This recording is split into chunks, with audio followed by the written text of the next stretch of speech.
Olá, Thaís Silva por aqui, seja muito bem-vindo ao meu canal.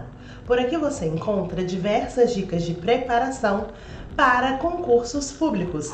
E no vídeo de hoje eu quero conversar um pouquinho com quem fez a prova no último domingo do TJSP para o cargo de escrevente. Quais são os próximos passos, o que esperar por aí? Vamos lá?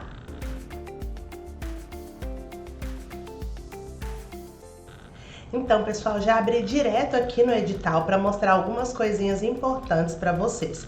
Eu sei que o gabarito já saiu na data de ontem, e aí com o gabarito, muita gente questionando que a prova estava muito difícil. Então eu ouvi vários relatos de pessoas dizendo que a parte de direito estava bem pesada, que a parte de matemática estava bem pesada, que foi muito corrido, né, porque eram 100 questões para 5 horas. E aqui eu deixei direto no edital para mostrar coisas que são importantes, que às vezes a gente até leu lá no início, mas ao longo do processo a gente se furta dos detalhes. É importante dizer que essa prova era dividida em 3 blocos. O bloco 1 e o bloco 2, que é de língua portuguesa e de conhecimentos em direito, são blocos considerados eliminatórios. Isso quer dizer que se você não fizer o mínimo, você está fora, está desclassificado ou desclassificada. Já o bloco 3, ele é apenas classificatório, quer dizer que tudo que você fizer de pontos é somado, né, incorpora a sua nota,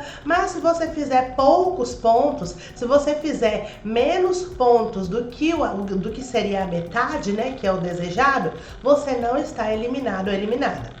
Explico melhor. Aqui embaixo a gente pode perceber que a prova de vocês vale 10 pontos. Então nós tivemos 100 questões, valendo 10 pontos a prova como um todo. Basicamente é dizer que cada questão valeu 0,1.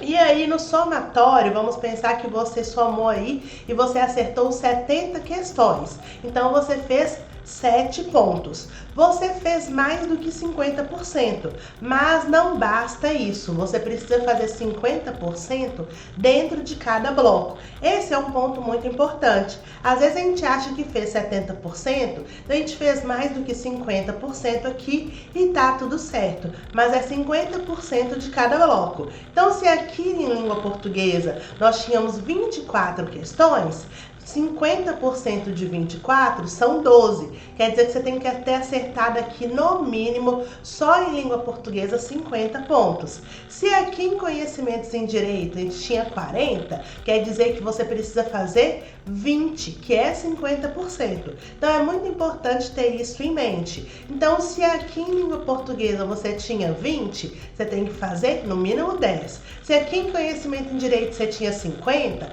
você tem que fazer no mínimo 25.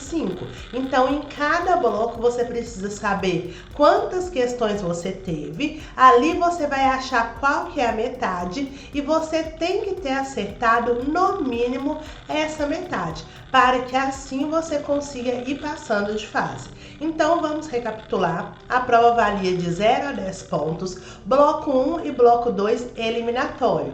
Quer dizer que se aqui no português tinham 24 questões, você precisaria ter acertado 12, você só acertou 10, você está eliminado ou eliminada, porque você não garantiu o mínimo exigido. A mesma lógica para o direito. O que não se aplica ao bloco 3. Então, ao bloco 3, se você tiver feito menos do que a metade das questões, incluindo atualidades, matemática, informática e raciocínio lógico, não vai ter problema. É lógico que quanto mais questões você acertar, melhor, porque isso vai somando a sua nota, mas não é um critério para te eliminar.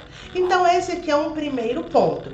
E o segundo ponto, que muita gente se furta e não consegue compreender, é a lógica da nota de corte. Então percebam, nós tivemos esse concurso, que é um baita de um concurso, que nós tivemos várias pessoas inscritas. Tá certo que o nível de abstenção também foi alto, mas mesmo assim nós tivemos muitas pessoas. Nós estamos falando aqui de um concurso do TJSP, que é o maior tribunal do Brasil, tá? inclusive é o maior do mundo em quantidade de processo, então realmente é um tribunal mais robusto, com 400 vagas para escrevente técnico, pensando aqui na lógica da capital. Dentro desse concurso, nós tivemos diversos candidatos, e esses candidatos foram ali fazendo a prova, cada um com a sua pontuação, e nós vamos ter uma lista decrescente, ou seja, quem fez a maior nota até quem fez a menor. Então, essa lista vai ser apenas das pessoas que cumpriram esse requisito aqui. Então, se você já não cumpriu o primeiro requisito da parte 1 que eu te expliquei, você nem vai figurar nessa lista, porque você já foi eliminado. Todo mundo que fez no mínimo 50% do bloco 1, do bloco 2, ok, vai fazer certinho aqui a conta, eles fazem, né, a banca, tem que ter feito no mínimo aqui 5 pontos, então você tem que fazer 50% da prova como um todo e 50% no bloco 1 e no bloco 2. É como se fossem dois cortes, tá? Só para entender, é como se fossem 2 critérios para você ser aprovado ou aprovada. Mas mesmo assim, como eu tô dizendo que esse concurso é muito grande, muita gente vai conseguir fazer isso aqui. Muitas pessoas vão conseguir fazer no mínimo 5 pontos, né? Que aí seria acertar no mínimo 50 questões. E também vão conseguir aqui o mínimo no bloco 1 e no bloco 2.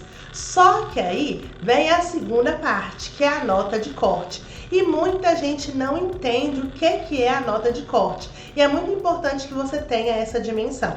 A nota de corte é uma nota em que nós vamos ter ali qual é o limite das pessoas que vão passar para a próxima etapa. Como você fez esse concurso, você bem sabe. A próxima etapa é a prova prática, né, que é a prova de digitação. Nessa prova de digitação, nós temos 2 etapas que acontecerão no mesmo dia. Você vai ter que formatar um texto que a banca vai te dar. Você vai ter um tempo para poder executar essa formatação. Essa formatação vale 2 pontos e você também vai ter que trabalhar a digitação de um texto que a banca vai te dar. Você também tem um outro tempo para fazer isso e ela vale 8 pontos. Não é todo mundo que ficou nessa lista geral que fez aí os 5 pontos na prova e fez 50% no bloco 1 e no bloco 2 que vão para a prova prática. São apenas algumas pessoas, são apenas os melhores da lista. E aqui no edital já te fala quantas pessoas serão. Então serão 1.500 pessoas na lista geral, 100 pessoas na lista de cota PCD e 400 pessoas na lista de cota negros. Isso quer dizer que depois que tiver aquela lista com aquele tanto de gente, vamos pensar que tem ali um número de 10.000 pessoas. Nessas 10.000 pessoas, não são as 10.000 que vão passar para a prova prática. Aqui nós temos um corte. Então, dessas 10.000, vamos pensar que 8.000 são da ampla concorrência. Dessas 8.000, os 1.500 primeiros. Vamos pensar que dessas 10.000, né, 8.000 ficaram na ampla, das 2.000 nós tivemos 1.500 na cota negros e 500 na PCD. Das 500 de PCD, só as 100 melhores vão passar para a prova prática. E das 1.500 da cota negros, só os primeiros 400 vão passar para a prova prática. Então isso é para você ter uma dimensão que mesmo que você passe ali pelas 2 travas que eu te falei, faça 50% no bloco 1, faça 50% no bloco 2 e na prova como um todo alcance no mínimo 5 pontos, não necessariamente você vai passar para a prova prática, porque dentro da lista que for rodada em ordem decrescente, maior nota lá em cima até chegar à menor nota, você precisa estar entre os 1.500 primeiros, se for PCD, entre os 100 primeiros e se for cota negros, os 400 primeiros.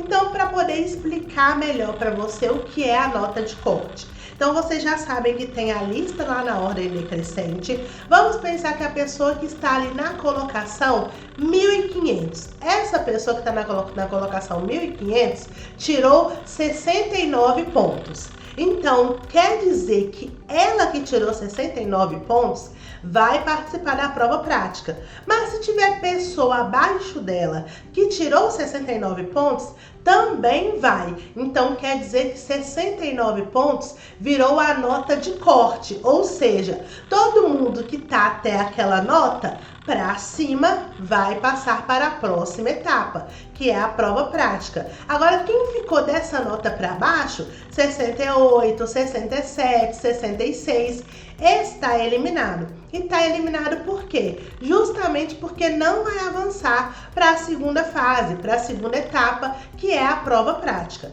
Então tenham a dimensão de que nós temos um corte, esse corte é respeitado, mas todos os empatados dentro da nota vão passar também. Eu estou dando um exemplo da lista geral, mas acontece a mesma coisa com a lista PCD.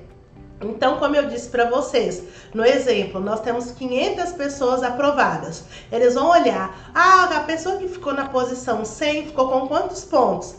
Ficou com 65. Então, todo mundo que se tiverem 3 pessoas, 10 pessoas ou 30 pessoas com 65, elas vão lá para outra etapa, mesmo que passe o número de 100. Agora, quem ficou com 64, não, aí já não vai passar. Está eliminado. Então percebam que é importante, qualquer ponto faz diferença, porque assim você vai conseguindo subir. E já falando sobre isso, eu oriento que você faça recurso. Analise a prova objetiva com calma para identificar quais são aqueles pontos que você pode recorrer e inclusive deve, para tentar garantir alguns pontos e ficar mais bem colocado, para se garantir entre os melhores, para passar para a segunda etapa, que vai ser a prova prática. E aproveitando só para poder fazer um adendo, tá? Lembrando que aqui tem toda a explicação da prova prática, que é uma prova de caráter eliminatório, então não dá para ir de qualquer jeito.